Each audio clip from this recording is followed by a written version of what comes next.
Hello everybody. I just thought I'd do a little series about getting started in bolt action really. This will be my third year, I believe, of doing bolt action properly, and just thought I'd share some of the tips for somebody who, like myself, swapped over from 40k or other game systems into bolt action.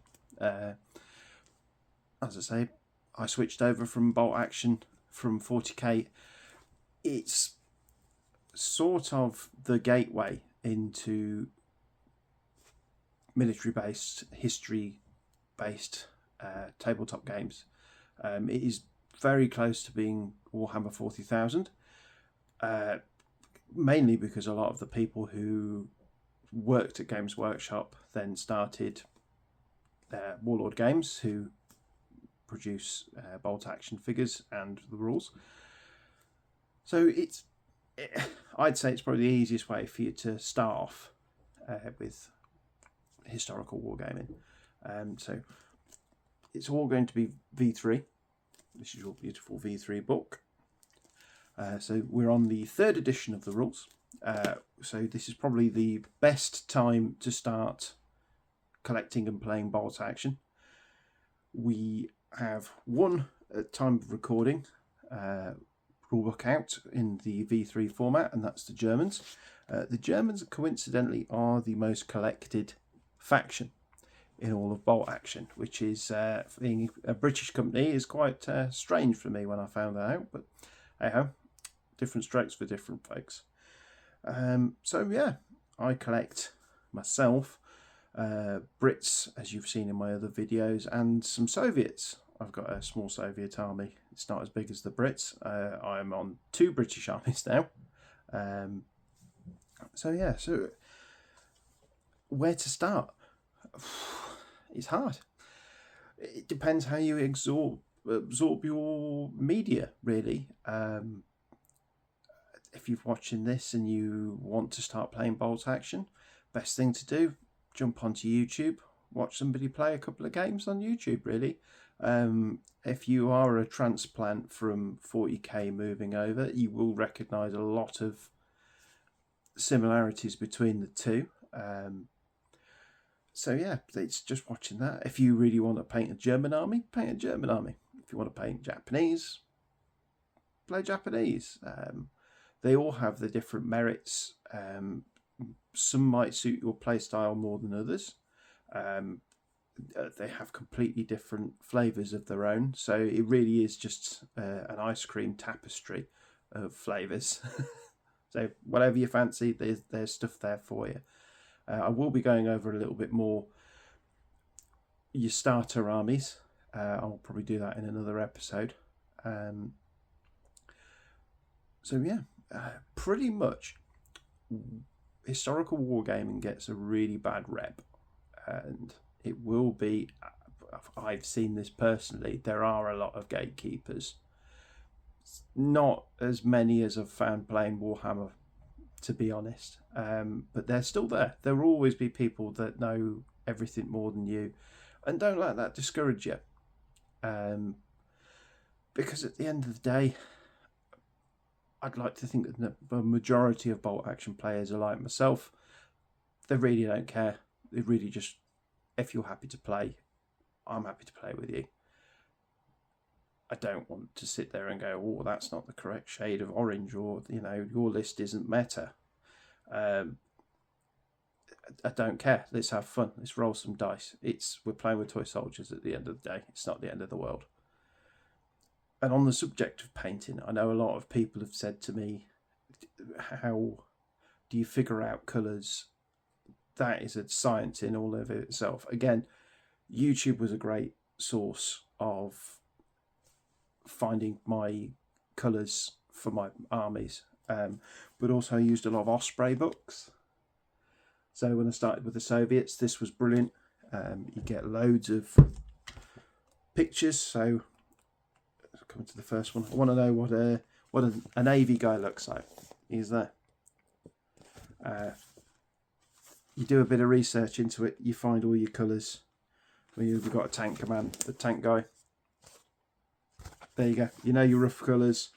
You know what colour's going to be what.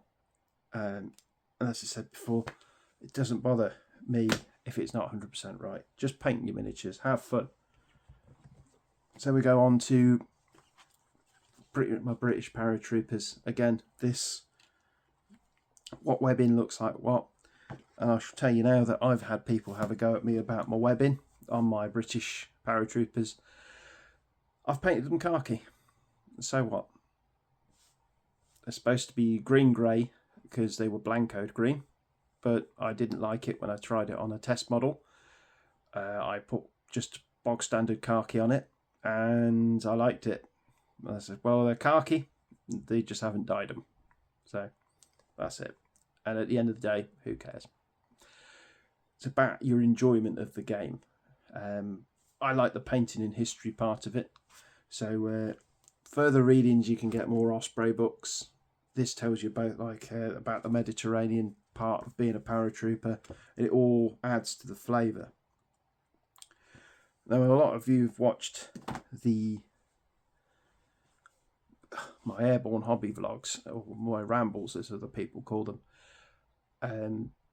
You don't have to build an army up around a specific theatre. I did for my British paratroopers. I wanted them to be the South Staffs at Oosterbeek in the Battle of Market Garden.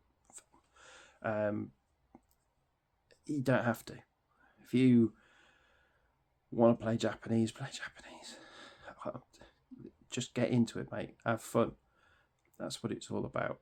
I'll go back to sort of meta chasing and stuff like that. If you're a competition gamer, there's people on YouTube that will help you. They will help you. You'll learn how to build a list. I learned how to build a list. We did a competition a couple of weeks ago, and I didn't know I built a gun line because I'm not really a gamer. I'm a painter. So the only time my list was any ever good is when I used it as a gun line. So he had a point. Yeah,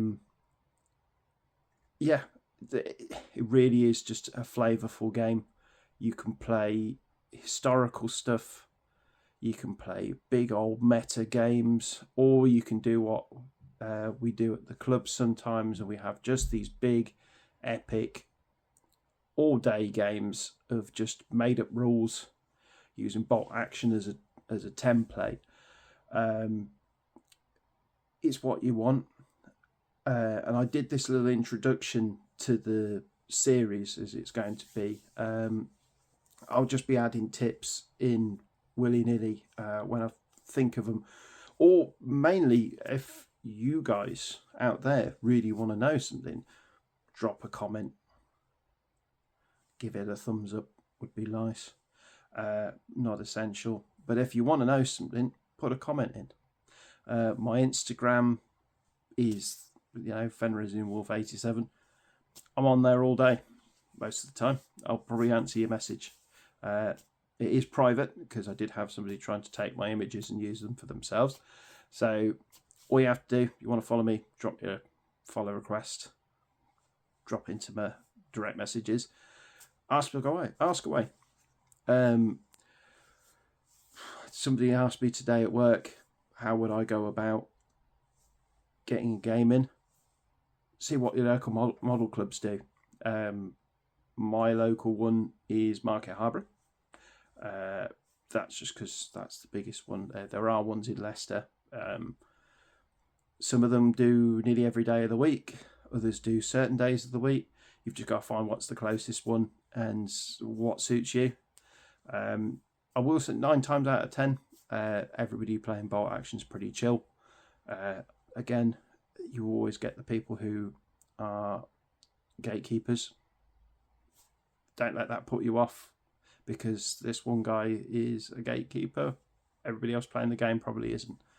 Again, if you want to play a practice game, what me and my mate Ant did, we put ourselves down for a game night, asked would anybody show me how to play bolt action, and very nice chap Steve said yes, and ever since then we've been all playing bolt action together.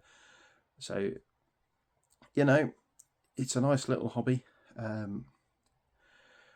Comparatively cheaper to Warhammer. I'll just put that one out there. But yeah, I'm going to stop rambling. This is, if you haven't watched my videos before, I will ramble incoherently and my points will go up and down. Just bear with me, I'll get there eventually. But yeah, drop me a comment if you want to know anything. If I don't know, I'll find out for you. So I hope this little introduction has helped you on your way. I'll see you in the next video. I'll probably try and do one later this week, if not next week.